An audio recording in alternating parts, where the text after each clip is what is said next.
महाभारत के सभी पात्रों का इतिहास बहुत ही रोचक रहा है। महाभारत में पांडवों और कौरवों के साथ साथ द्रौपदी भी मुख्य पात्रों में से एक थीं। कई विद्वानों का मानना है कि महाभारत के युद्ध का महत्वपूर्ण कारण द्रौपदी ही थीं। द्रौपदी के अपमान का बदला लेने के लिए पांडवों ने कौरवों के साथ महाभारत का युद्ध किया था। हिंदू धर्म ग्रंथों के अनुसार आज भी कई गांवों में द्रौपदी को काली का अवतार माना जाता है, क्योंकि द्रौपदी का जन्म हवन कुंड से हुआ था। इसलिए भारत के कुछ गांवों में आज भी द्रौपदी की देवी समान पूजा की जाती है।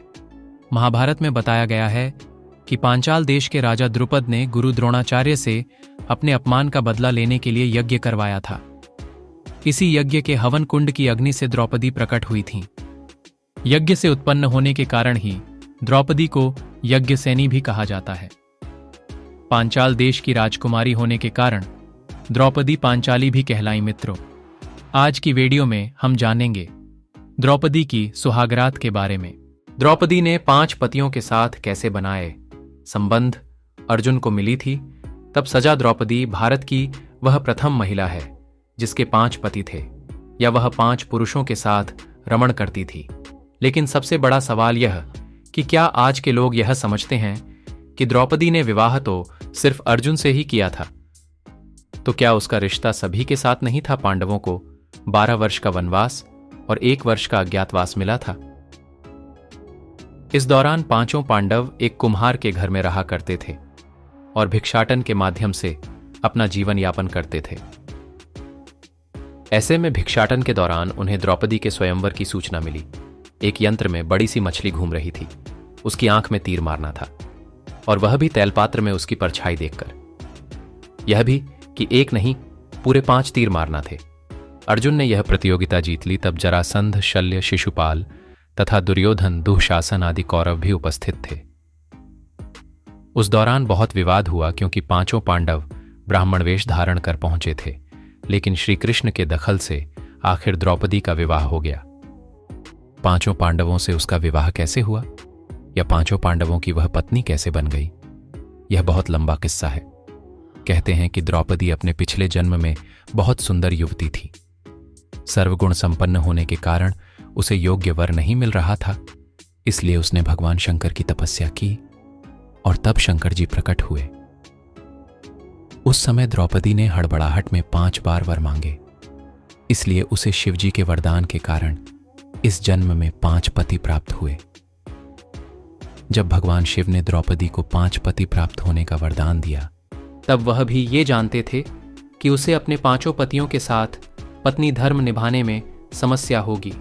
इसीलिए उन्होंने द्रौपदी को ये वरदान भी दिया कि वह प्रतिदिन कन्या भाव यानी कौमार्य को प्राप्त कर लेगी। इसलिए द्रौपदी अपने 5 पतियों को कन्या भाव में ही प्राप्त हुई थी।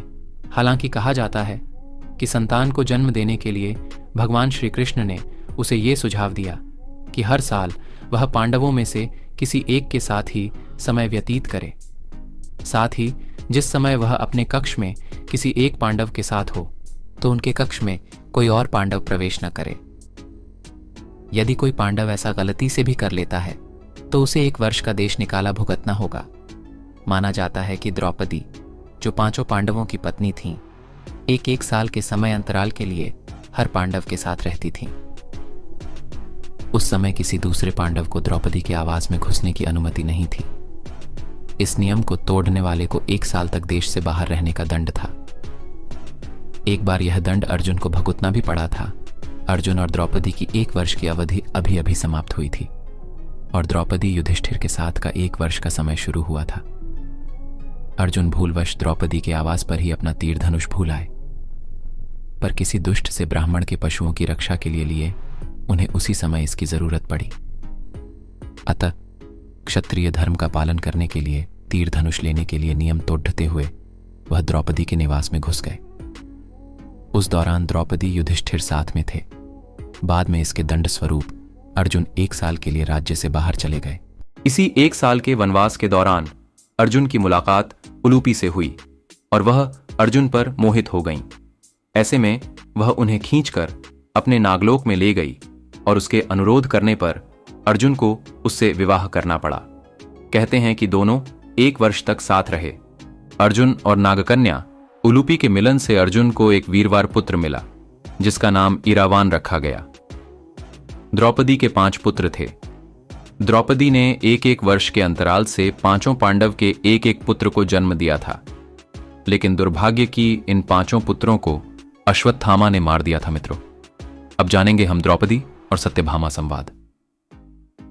एक दिन की बात है, पांडव और ब्राह्मण लोग आश्रम में बैठे थे। उसी समय द्रौपदी और सत्यभामा भी आपस में मिलकर एक जगह बैठी थीं। दोनों ही आपस में बातें करने लगीं। सत्यभामा ने द्रौपदी से पूछा, बहन, तुम्हारे पति पांडवजन तुमसे हमेशा प्रसन्न रहते हैं। मैं देखती हूं कि वे लोग सदा तुम्हारे वश में रहते हैं। तुम मुझे भी ऐसा कुछ बताओ कि मेरे श्याम सुंदर भी मेरे वश में रहें। तब द्रौपदी बोली, सत्यभामा, ये तुम मुझसे कैसी दुराचारिणी स्त्रियों के बारे में पूछ रही हो? जब पति को यह मालूम हो तो वह अपनी पत्नी के वश में नहीं हो सकता। तब सत्यभामा ने कहा, तो आप बताएं कि आप पांडवों के साथ कैसा आचरण करती हैं? उचित प्रश्न जानकर तब द्रौपदी बोली, सुनो, मैं अहंकार और काम, क्रोध को छोड़कर बड़ी ही सावधानी से सब पांडवों की स्त्रियों सहित सेवा करती हूं। मैं ईर्ष्या से दूर रहती हूं, मन को काबू में रखकर कटु भाषण से दूर रहती हूं, किसी के भी समक्ष असभ्यता से खड़ी नहीं होती हूं, बुरी बातें नहीं करती हूं और बुरी जगह पर नहीं बैठती। पति के अभिप्राय को पूर्ण संकेत समझकर अनुसरण करती हूं। देवता, मनुष्य, सजा धजा या रूपवान कैसा ही पुरुष हो, मेरा मन पांडवों के सिवाय कहीं नहीं जाता। उनके स्नान किए बिना मैं स्नान नहीं करती, उनके बैठे बिना स्वयं नहीं बैठती। जब जब मेरे पति घर में आते हैं, मैं घर साफ रखती हूं, समय पर भोजन कराती हूं, सदा सावधान रहती हूं। घर में गुप्त रूप से अनाज हमेशा रखती हूं।